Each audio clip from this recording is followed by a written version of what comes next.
There are things people notice about older women, but no one dares to mention them. And the worst part, most don't even realize they're doing it.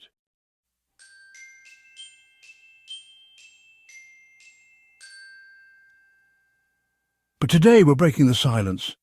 If you're over 50, this might be the wake-up call you need.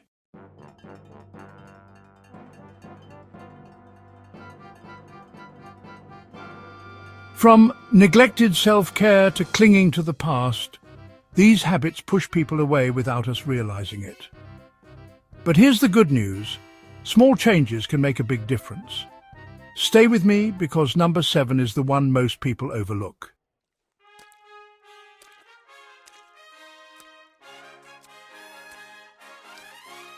Have you ever noticed these habits in others?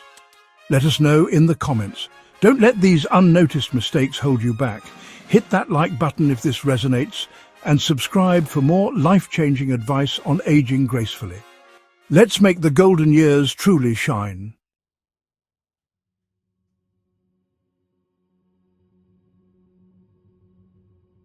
Neglecting personal grooming. Meet Linda, 72. Decades ago, she was known for her impeccable style, always put together, hair neatly styled and outfits carefully chosen. She believed that looking presentable wasn't about impressing others, but about self-respect. However, over time things changed.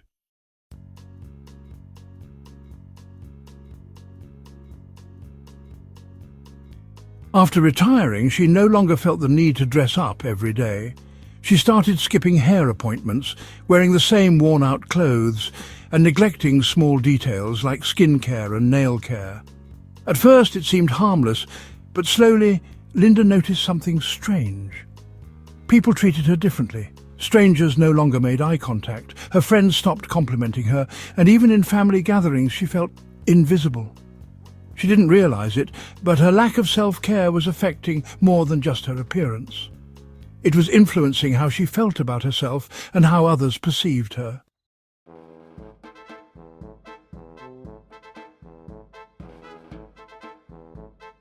Grooming isn't just about looking good, it's about feeling confident and showing the world that you still care. When you stop paying attention to yourself, it can send unintentional messages. One of giving up, of no longer valuing yourself, or of feeling disconnected from the world. And whether we like it or not, people notice. They may not say anything, but they see the unkempt hair, the chipped nails, or the outdated clothing. It can subtly impact how they interact with you, whether it's in a social setting, at the grocery store, or even within your own family.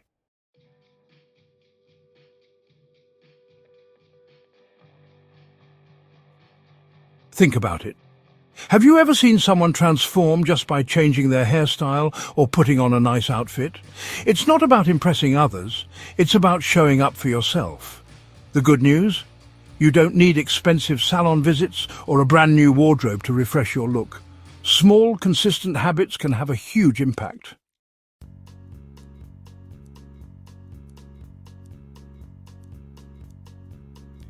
Hair care. A well-kept haircut, even a simple one, can make you look and feel more put together. If frequent salon visits aren't an option, choose an easy-to-maintain style. Skincare and hygiene.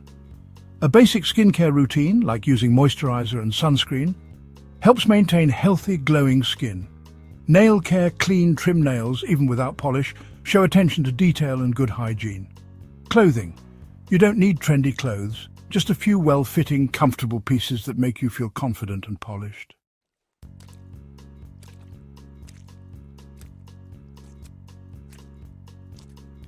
Linda eventually realized this. She made small changes, cutting her hair into a flattering, low-maintenance style, switching out worn-out clothes for fresh, comfortable outfits, and adding a touch of lipstick before heading out. The transformation wasn't just in how others saw her, it was in how she felt about herself. And the best part? People noticed. She started receiving compliments again, felt more confident in conversations, and most importantly, rediscovered a part of herself she had forgotten.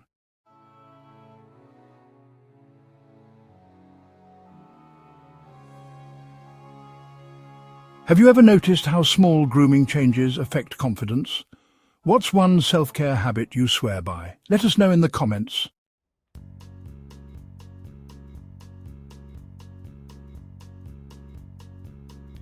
Complaining about everything. Ever been around someone who only talks about their aches and pains, how bad the world has gotten, or how things were better before? At first, you listen out of politeness, but over time, it becomes exhausting. Conversations start to feel like a broken record, negative, repetitive, and draining. Now imagine if you were that person without realizing it.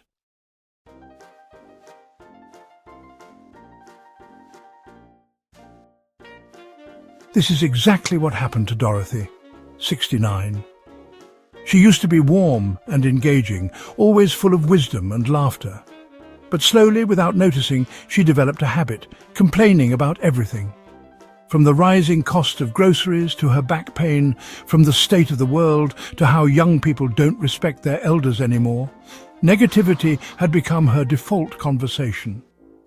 At first, her family listened, sympathized, and reassured her. But over time, something changed.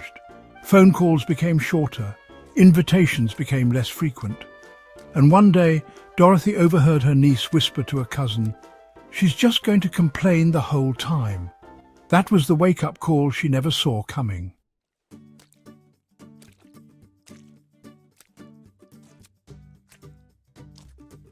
Why it pushes people away. Venting is normal, everyone does it. But when every conversation turns into a list of complaints, it drains the energy out of relationships. People may still love and care, but they also start pulling away, avoiding long talks or dreading visits. And the truth is, negativity is contagious.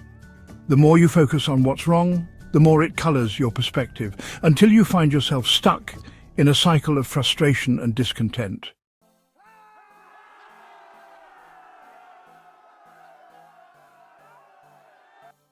But here's the good news. Just like negativity spreads, so does positivity. It's never too late to shift the way you engage with the world.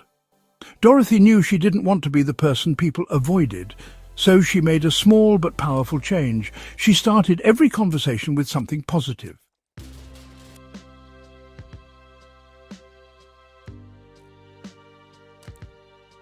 Start with gratitude. Instead of saying, "I barely slept last night," she tried, "I woke up early and got to enjoy a peaceful morning." Ask questions instead of criticizing. Instead of, "Young people don't know how to work hard," she asked, "What's different about work today compared to when I was younger?" Set a time limit for venting. She allowed herself a few minutes to acknowledge frustrations, but made sure to balance it with something uplifting.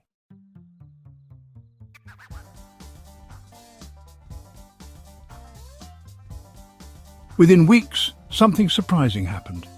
Her friends started calling more. Conversations felt lighter, and interactions became more enjoyable. Most importantly, Dorothy felt happier, because shifting her words shifted her mindset.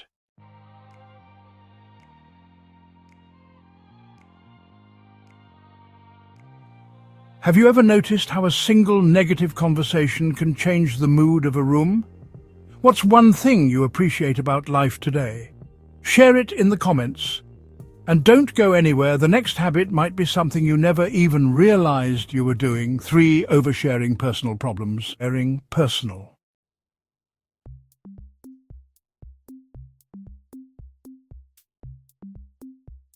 For Nancy, 71, this was second nature. She believed in honesty and saw no harm in being open about her struggles. If her back was hurting, she'd let the grocery clerk know. If her medications were too expensive, she'd talk about it with her hairdresser. If her children weren't calling as often, she'd vent to the mail carrier. To Nancy, this was just normal conversation. But what she didn't realize was that most people didn't know how to respond, and many felt uncomfortable. Some nodded politely, while others avoided deeper conversations altogether. Over time, Nancy noticed that fewer people engaged with her the way they used to.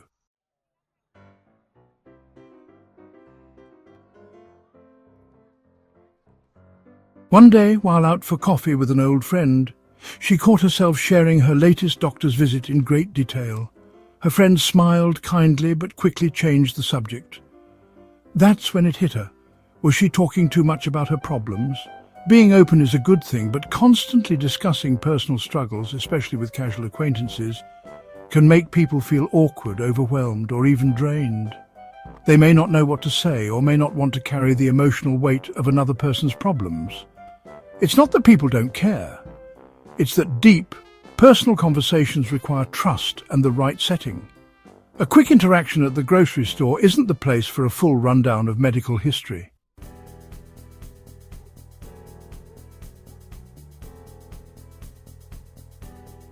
Nancy realized she needed to make a shift.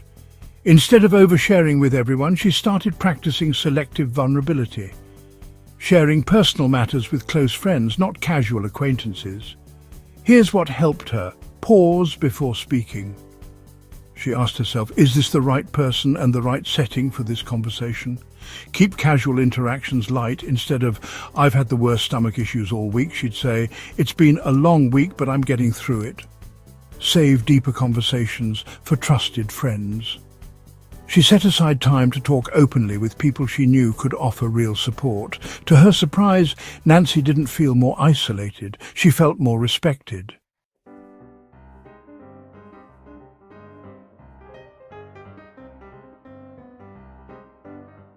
Have you ever been caught off guard by someone sharing too much personal information? How do you handle those situations? Let us know in the comments. Clinging to the past.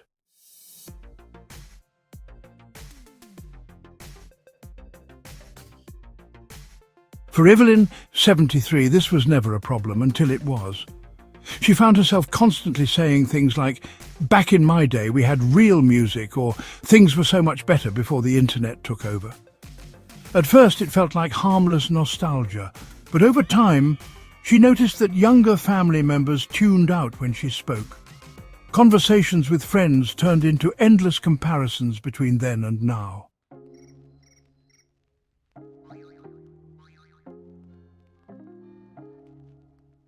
Then one evening her grandson excitedly showed her a new song on his phone.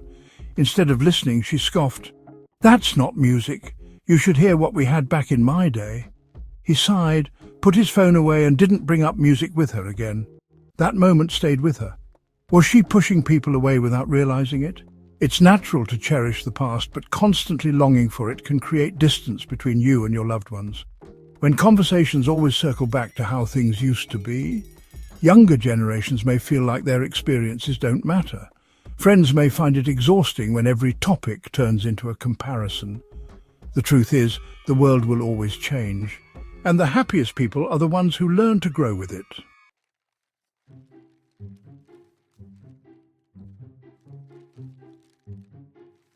Evelyn didn't want to lose connections with her family. She decided to take small steps toward being more present and open to new experiences. Here's what helped her: trying something new. Instead of dismissing modern music, she asked her grandson to make her a playlist of his favorites and actually listened. Embracing technology. She learned how to use video calls to stay connected with faraway friends, realizing it wasn't as complicated as she thought. Finding hobbies that exist today. Instead of just reminiscing about the past, she joined a local group for painting, something she had never tried before. To her surprise, Evelyn felt more alive than she had in years. She still cherished her memories, but she also had new ones to look forward to. And best of all, her grandson started sharing things with her again, excited that she was willing to listen and engage.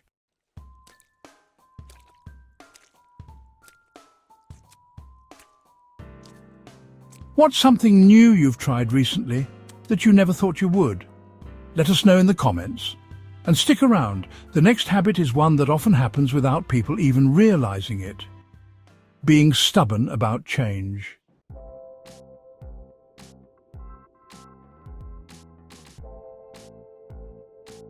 For Vivian, 76, the breaking point came when her daughter gifted her a smartphone. "I don't need this thing," she scoffed. "I've lived just fine without it." She refused to learn how to use it, convinced it was too complicated and unnecessary. At first, her family tried to help. Her granddaughter even sat down and patiently explained how to send messages and check the weather. But Vivian waved her off. "I'm too old for this," she insisted. Then one day she realized she was missing out. Her family had planned a weekend getaway, and all the details were shared in a group chat she refused to join. She missed photos, updates, and even an important message about the meeting spot.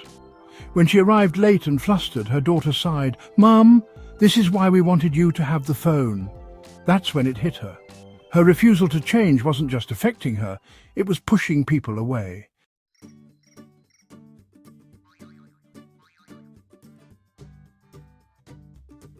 Refusing to adapt doesn't just make life harder. It sends an unintended message to loved ones. I don't trust your way. When family introduces new technology or modern conveniences, dismissing them outright can make younger generations feel unheard. It's not just about phones. It could be refusing to try a new restaurant, avoiding updated medical advice, or rejecting different perspectives. Over time, this unwillingness to adapt can create emotional distance in relationships.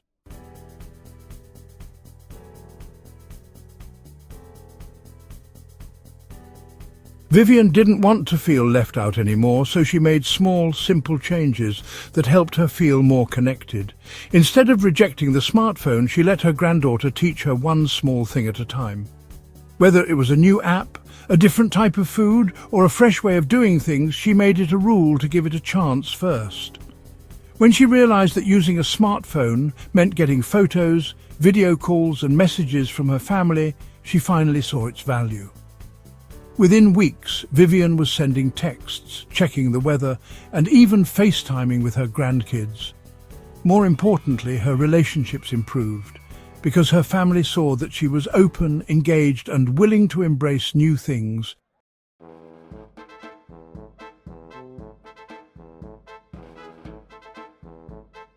Have you ever resisted change, only to later realize it made life easier? Share your experience in the comments. And don't go anywhere. The next habit might be affecting you more than you think. Ignoring health and mobility.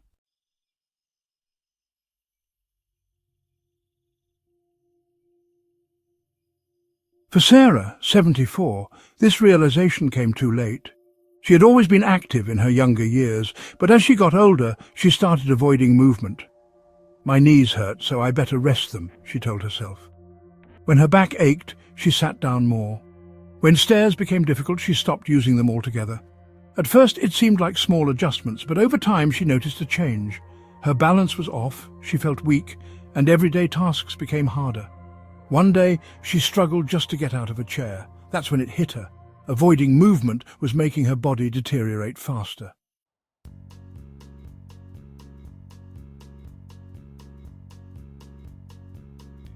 Many people don't realize how much their posture, movement, and energy levels reveal about their health.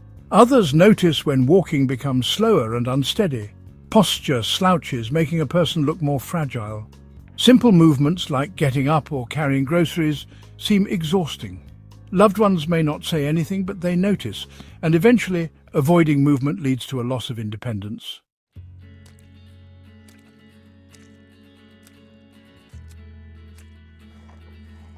Sarah knew she had to make a change before it was too late. She started with gentle daily movements that slowly built up her strength and mobility. Chair exercises. She practiced standing up from a chair without using her hands to build leg strength. Balance drills. She stood on one foot while brushing her teeth to improve stability. Daily walks. At first it was just a few minutes. Over time she built up to longer strolls, stretching every morning. This reduced stiffness and improved flexibility. Within months, Sarah felt stronger, more confident, and more capable. The best part, she regained independence, doing things on her own again without feeling fragile.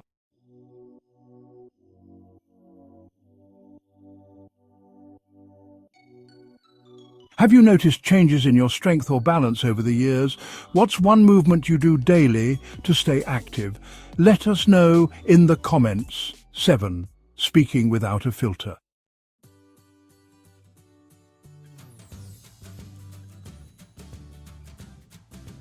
For Isolde, 74, this had always been her way. If she thought someone had gained weight, she mentioned it. If she disliked a friend's new dress, she said so. When her daughter changed her hairstyle, Isolde immediately pointed out if it didn't suit her. "I'm just being honest," she would say with a shrug. At first, people laughed it off, but over time Isolde noticed a shift. Her family shared less with her. Her grandkids hesitated before showing her anything new. Friends stopped confiding in her. One day, she made a comment about her neighbour's wrinkled shirt, and the woman sighed. "Isolde, do you ever think before you speak?" That was the moment she realised her words were doing more harm than she intended.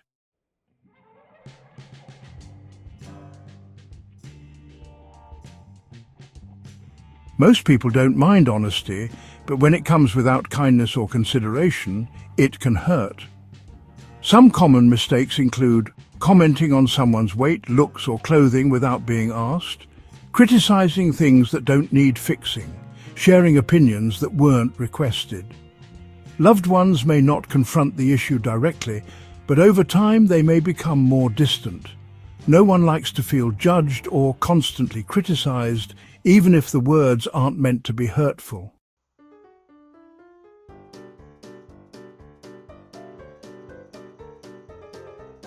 Isolde didn't want to be the person people avoided, so she made small but powerful changes to filter her words while keeping her honesty. Here's what worked. Pausing before speaking, she asked herself, is this helpful or just an opinion, before making a comment? Choosing kindness over bluntness. Instead of "that shirt doesn't look good on you," she tried, "I really liked the blue one you wore last time." Focusing on the positive, she started making more compliments than criticisms, realizing that positive words strengthened her relationships. To her surprise, people responded warmly. Her daughter started asking for her advice again. Her friends confided in her more. And most importantly, Isolde realized that honesty didn't have to be harsh to be effective.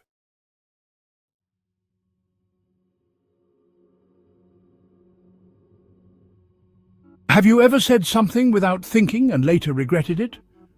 How do you handle moments like that? Share your experience in the comments. Isolating themselves.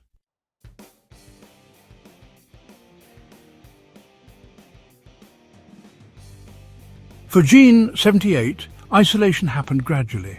At first, she skipped a few family dinners thinking, "They're busy, they won't miss me." Then she stopped going to her weekly book club because she felt out of place with newer members. Before she knew it, days turned into weeks without real conversations. Her daughter noticed the shift. "Mum, you don't come out as much anymore," she said one afternoon. Jean brushed it off. "I'm fine, I just don't feel like going out." But deep down she felt forgotten, when in reality it was her own absence that was making her feel invisible.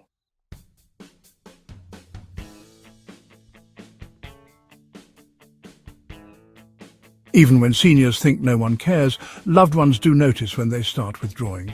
They might not say anything directly, but they feel the change when a familiar face suddenly stops showing up to social events. Phone calls go unanswered or are cut short. Conversations become less frequent, and invitations are declined too often. The problem? The longer isolation lasts, the harder it is to break.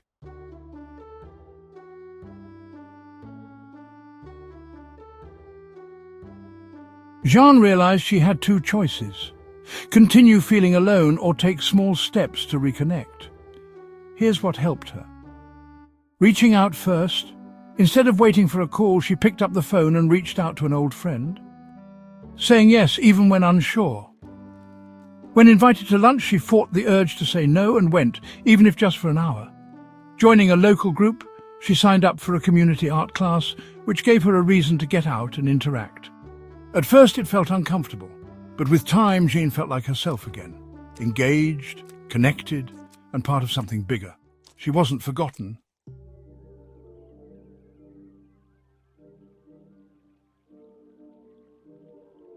Have you ever felt yourself pulling away from social activities? What helped you reconnect? Share your thoughts in the comments. 9. Dressing like they've given up.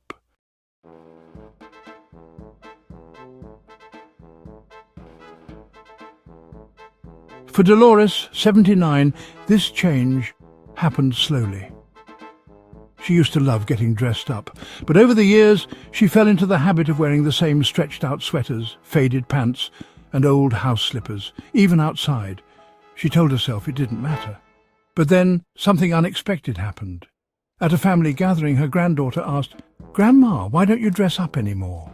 Dolores laughed it off, but later that night she looked in the mirror and realized she had stopped caring about her appearance, not because she wanted to, but because she had fallen into a rut without noticing.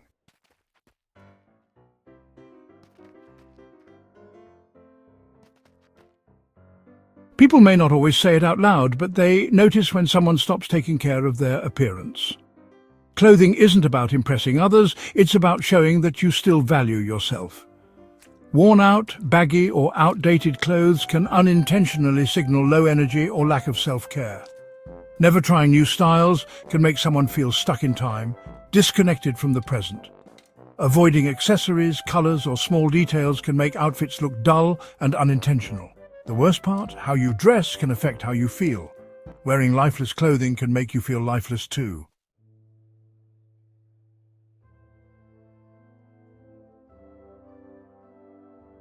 Dolores didn't want to feel invisible, so she made small, effortless changes that instantly made her feel more confident. Refreshing basics. She replaced old, stretched-out clothes with new, well-fitting versions of the same comfortable styles, adding color and accessories. A simple scarf, earrings, or a bright sweater instantly made her outfits look intentional. Updating shoes. Instead of worn-out slippers, she found stylish but comfortable sneakers and flats. Keeping it easy, she stuck to simple mix-and-match outfits that didn't take effort but still looked polished. Within weeks, Dolores noticed something incredible. She felt better, had more energy, and even received compliments on her new look. But the best part? She felt like herself again.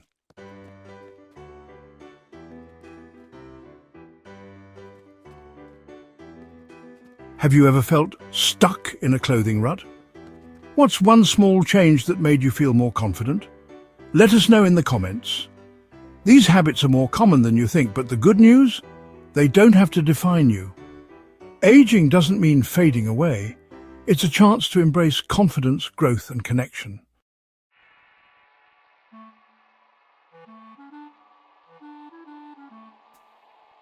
Maybe you recognize some of these habits in yourself or someone you know.